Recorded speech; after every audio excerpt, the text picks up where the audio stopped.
Okay, next we're going to get our rocker arms ready to install, but to do that we're going to need to get some parts back from the box that we cemented hopefully yesterday. It would be best if this has sat all night, if not at least several hours. So all we're interested in is getting the rails out of here. So I'm just going to tear the duct tape on the rails.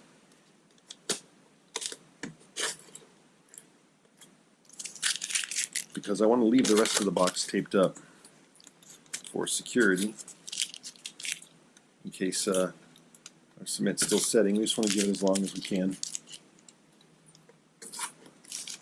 So the tape that actually holds the two rails towards one another, I'm just going to remove.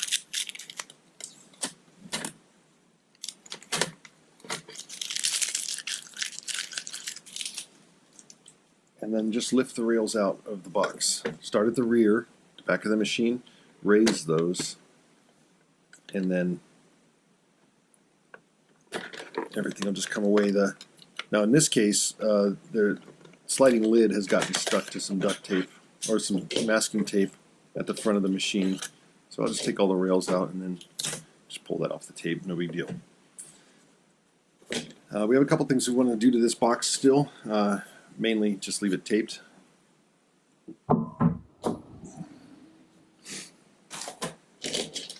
Now we want to get these rocker arms set up for the rails. And these are the rocker arms. You might remember these from much earlier in our process.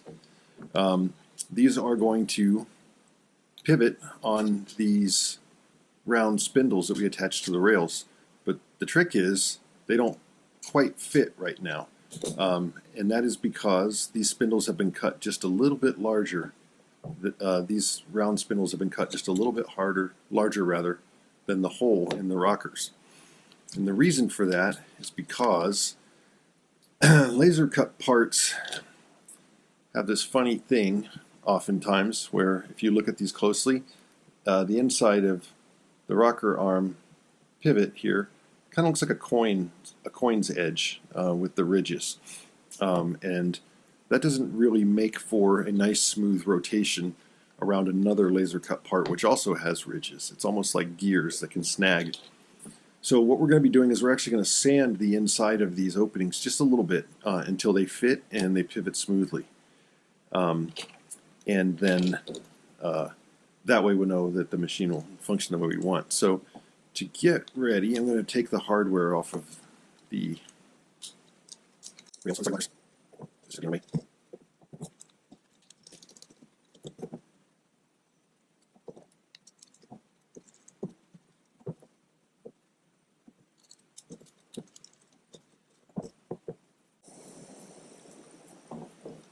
Okay, so now that's done. So now we can tell which rocker goes where by setting up our rails like this. So with the rails arranged like this, with the wide part facing us and the spindles facing up, the rockers go with the rails like this, with the curved part pointing in, this curved hook pointing inward.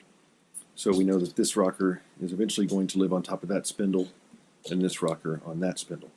So I'm going to work one pair at a time. So I'm just going to set that pair aside.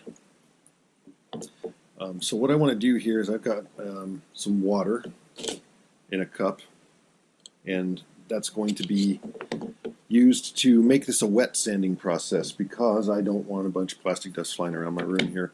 So I'm going to wet sand, and I'm going to build a little tool to do that. I'm going to take some of this.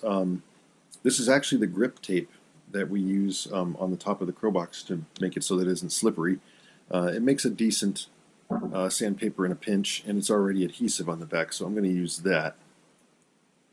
And I'm going to make my sanding tool by taking this paper off, the sandpaper off of its, or the grip tape I should say, off of its adhesive back, and wrap it around this pretty fat screwdriver because I want a round sanding tool.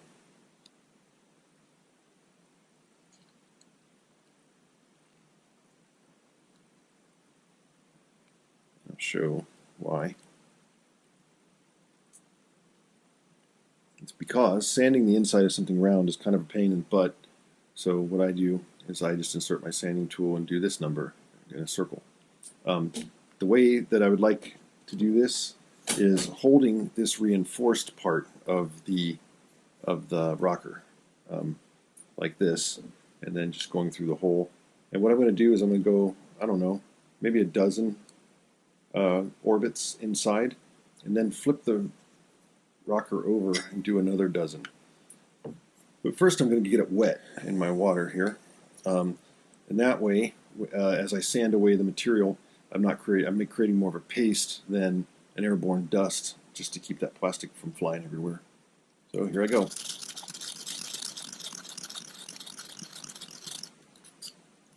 I'll turn it over.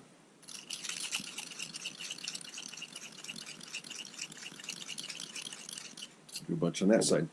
Now, before I check to see if this fits, I'm going to dunk it a couple times in the water again to rinse away sandpaper grit and plastic dust that might interfere with the fit. Then I'm going to see, does it go over my spindle? Well, not yet. So I'm going to sand it a bunch more.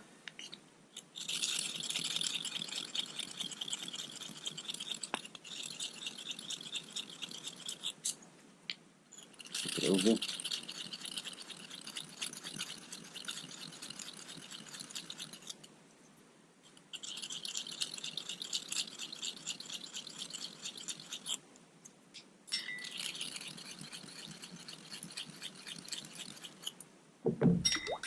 Rinse.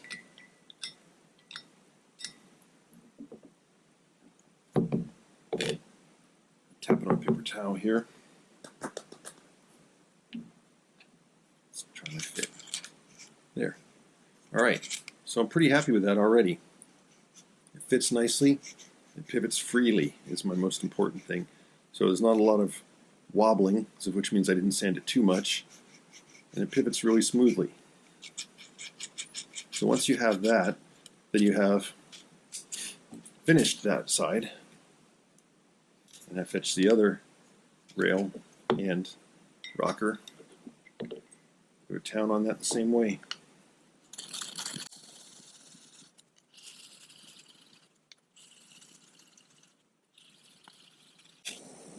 One note is you want to try to keep the tool as perpendicular as possible to the work here. You don't want to be running it around inside it like at a weird angle like that. So just want it in front of you and perpendicular. So I got a good feeling about this one though. I think it might already be done. So I just give it a good rinse, pat down on a towel.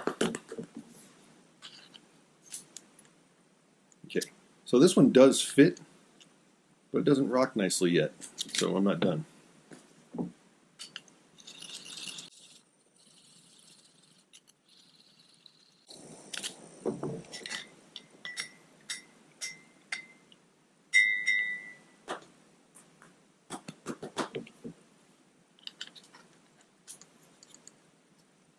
Okay, again, fits, doesn't rock nicely. So I'm just going to keep working it.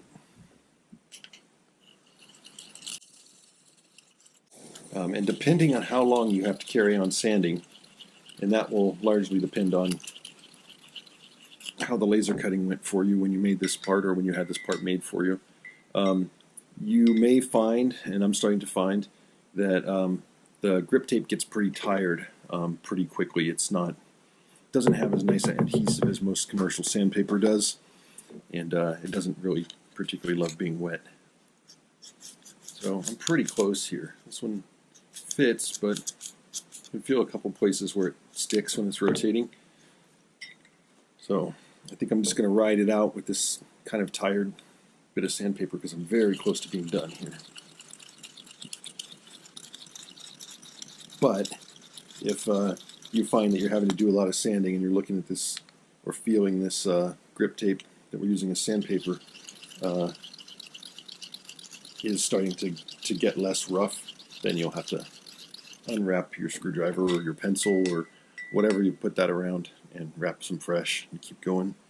I think I might be able to get away with finishing here. There we go. Nice smooth pivot. Nice fit as well. So I have finished with my rocker arms. Just need to have a big swig of this. Sorry. What we want to do is dump that out and put these guys aside. Wipe them down with a paper towel to get them as dry as you can. And don't forget to wipe inside when we were doing all that work.